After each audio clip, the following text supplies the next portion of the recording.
ఎవరికి రాదు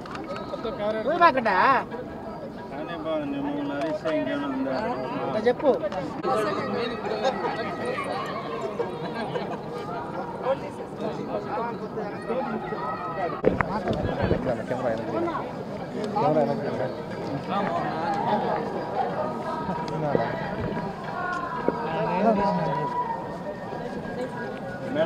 జై జగన్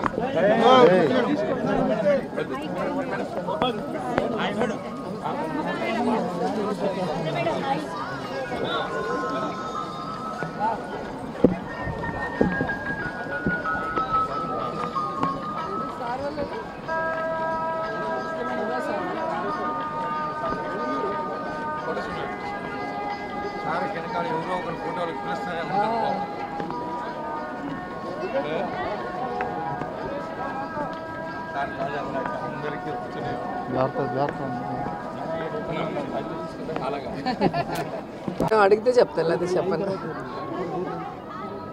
ఎప్పుడు తిరుమలకి వచ్చి వెంకటేశ్వర స్వామిని దర్శించుకున్న స్వామివారి ఆశీస్సులతో రెట్టించిన ఎనర్జీతో ఆరోగ్యంతో మళ్ళీ ప్రజాసేవ చేసే అవకాశం ఉంటుంది. సో అందుకే ఎప్పుడు అవకాశం ఉన్నా భగవంతుడు పిలిచినా వచ్చి దర్శించుకొని వెళ్ళటం మీరందరూ కూడా చూస్తున్నారు. సో మన రాష్ట్రం బాగుండాలి, జగనన్న మళ్ళీ మళ్ళీ ముఖ్యమంత్రి అవ్వాలి, ఈ రాష్ట్ర ప్రజల సమస్యలన్నీ దూరమై అందరూ కూడా సంతోషంగా ఉండాలి, అందులో మేము ఉండాలని మనస్ఫూర్తిగా కోరుకుంటున్నాం. ఎవరికి ఇచ్చినా నాకు ఇబ్బంది లేదు. నేనైతే జగనన్న సైనికురాలిని, జగనన్న కోసం నా ప్రాణమైనా ఇస్తాను. అనేక సందర్భాల్లో చెప్పని రాసి పెట్టుకోండి. అండ్ ఎవరైతే సునకానందం పొందాలనుకుంటున్నారో రోజాకి సీటు లేదు అని ఒక స్టోరీ లేసి, అది మీకు కొన్ని రోజులకి మాత్రమే సునకానందం. మా కార్యకర్తలకో నాయకులకో ఎవరికి కూడా బాధ లేదు, ఎందుకంటే వాళ్ళకి నిజం తెలుసు నాకు సీటు ఉందని. ఒకవేళ సీటు లేదని మీరు ఆనందపడినా కూడా నాకు ఇబ్బంది లేదు.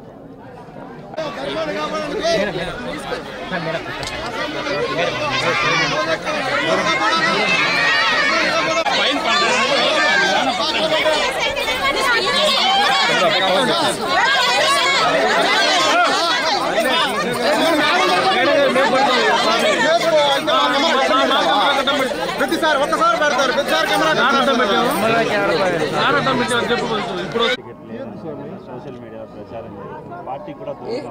ఈరోజు మీరు పేపర్ తిప్పేసి చూస్తే తెలుస్తుంది. ఎవ్రీ డే గడప గడపకి పల్లె నిద్ర చేస్తూ ఏ విధంగా ప్రజలకి అభివృద్ధి కార్యక్రమాలు భూమి పూజలు చేస్తూ తిరుగుతున్నారో మీరు చూస్తున్నారు.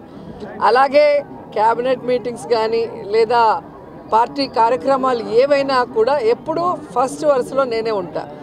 అండ్ ఈరోజు పచ్చ ఛానళ్ళు తెలుసుకోవాల్సింది ఒక్కటే, వాళ్ళు ఎంత దిగజారిపోయారంటే వాళ్ళకి 175 కాన్స్టిట్యున్సీలో క్యాండిడేట్లు పెట్టడానికి క్యాండిడేట్లు లేక వైఎస్ఆర్సీపీలో ఎవరైనా గొడవ పడితే బాగుంటుంది, ఎవరికైనా సీట్ ఇవ్వకపోతే బాగుంటుంది, మన పార్టీకి వస్తే వాళ్ళకి ఇద్దామని గోతికాడ గుంట నక్కల్లాగా ఎదురు చూస్తున్నారు. సో వాళ్ళకి నేను చెప్పేది ఒక్కటే, మా పార్టీలో ప్రజలకు ఎంత ప్రేమ ఉందో జగనన్న మీద అంతకి రెట్టించిన ప్రేమ మా అందరికీ ఉంది. మేమందరం కూడా జగనన్న పార్టీ పెట్టక ముందు నుంచి ఉన్నాం. మేము అలగటాలో కోపపడటాలో ఏమీ ఉండదు. జగనన్న ముఖ్యమంత్రి అయితే మేమందరం కూడా ప్రజలకు సర్వీస్ చేసే అవకాశం మాకు ఉంది కాబట్టి ఆయన ముఖ్యమంత్రి అవ్వడానికి మేము 100% పనిచేసేవాళ్ళం.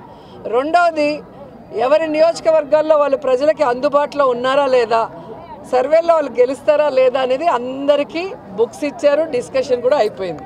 సో ఎవరికైతే ప్రజల్లో తిరగని వాళ్ళకి సీట్లు లేదు అంటే వాళ్ళకి కూడా అవకాశం ఇచ్చారు ఒక 8 monthsగా మళ్ళీ తిరిగి సర్వేల్లో కొంచెం పెంచుకోండి అని. ఎందుకంటే ఎక్కడా కూడా జగనన్న మీద ఎవరికి వ్యతిరేకం లేదు. ఎందుకంటే దేశంలో ఏ రాష్ట్రంలో ఏ ముఖ్యమంత్రి చేయనటువంటి విధంగా, ఈ ఆంధ్రప్రదేశ్లో కూడా గతంలో ఏ ముఖ్యమంత్రి చేయనటువంటి విధంగా ప్రతి కుటుంబంలో ఎంతమంది ఉంటే అంతమందికి సంక్షేమాన్ని అందించారు. ప్రతి గ్రామ వార్డులకి ఈరోజు అభివృద్ధిని అందించారు. అలాగే వారికి ఆరోగ్యాన్ని అందిస్తున్నారు, వారి బిడ్డలకి ఈరోజు విద్యను అందిస్తున్నారు, ప్రతి ఒక్కరికి గౌరవంగా ఇళ్ల పట్టాలు ఇచ్చి ఇల్లు ఇస్తున్నారు. ఇంతకన్నా ఏ ముఖ్యమంత్రి దగ్గర ఎవరేం కోరుకుంటారు? ఇక్కడ ఎమ్మెల్యేలు కానీ మంత్రులు కానీ ఒకవేళ ప్రజలకు అందుబాటులో లేక సీటు లేకపోయినా ఆల్టర్నేటివ్ వాళ్ళకి జగన్మోహన్ రెడ్డి గారు ఏం చేయబోతున్నారో కూడా చెప్తున్నారు. కాబట్టి అందుకే ఎక్కడ గొడవలు లేవు, కోపతాపాలు లేవు. అండ్ నా విషయానికి వస్తే నగిరిలో రోజాకి సీటు లేదు అంటే ఆంధ్రజ్యోతి రాధాకృష్ణన్ నుంచి ఉంటాడా లేదా రామోజీ నుంచి ఉంటాడా? ఆన్సర్ చెప్పాలి. ఈరోజు చంద్రబాబు నాయుడికి ఒక చోట నించుండేదానికి దమ్ము లేదు, పవన్ కళ్యాణ్కి ఒక చోట నించుండేదానికి దమ్ము లేదు.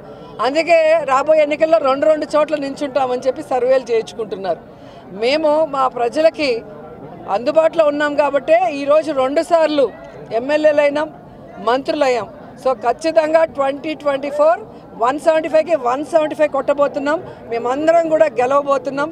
మళ్ళీ ప్రజల ఆశీస్సులతో ప్రజలకి సర్వీస్ కూడా చేయబోతున్నాం అనేది పచ్చపత్రికలు తెలుసుకోవాలి.